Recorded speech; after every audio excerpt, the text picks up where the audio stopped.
I have an inclination for the water. I love the space of it.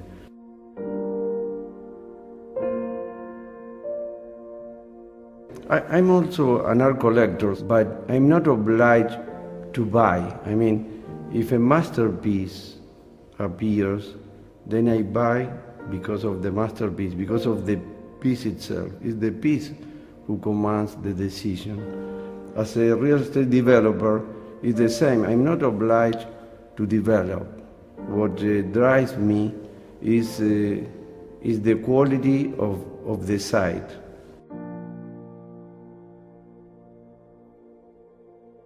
I did have two frontages of great value, and the building had to reflect those forces of nature in some way. I did decide to do a very minimalist building. I didn't want some extreme form that competed with these forces.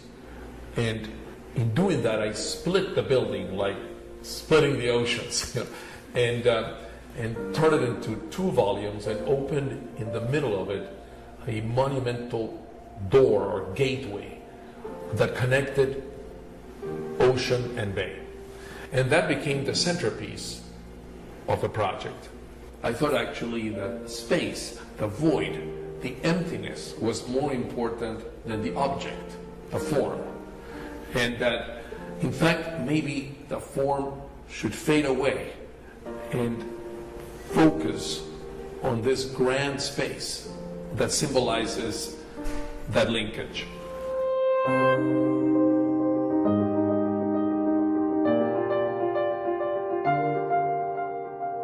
From the very beginning, this team understand what this project is looking for. They are citizens of the world. They share the sophistication and the aesthetic, the love of creation, the perception of the whole. Enzo, Enea, and Piero, they have the history of the human being from this point of view, and they adapt all that to the necessities of the place. One has to find the right point of expression between the traditional history and post-contemporary world. I'm a modernist architect. I never think to do something traditional. Traditional means I never working for the marketing research. I'm working for a private taste. The people, they choose me because I'm in that way quite precise. I never work with compromises, you know. We like to be coherent, and we like to be natural, and we like to be not easy, but you have to be human and humanistic. And we put inside some simple approach of life. You are to increase the neighborhood, you are to increase the boundaries, you are to increase the community.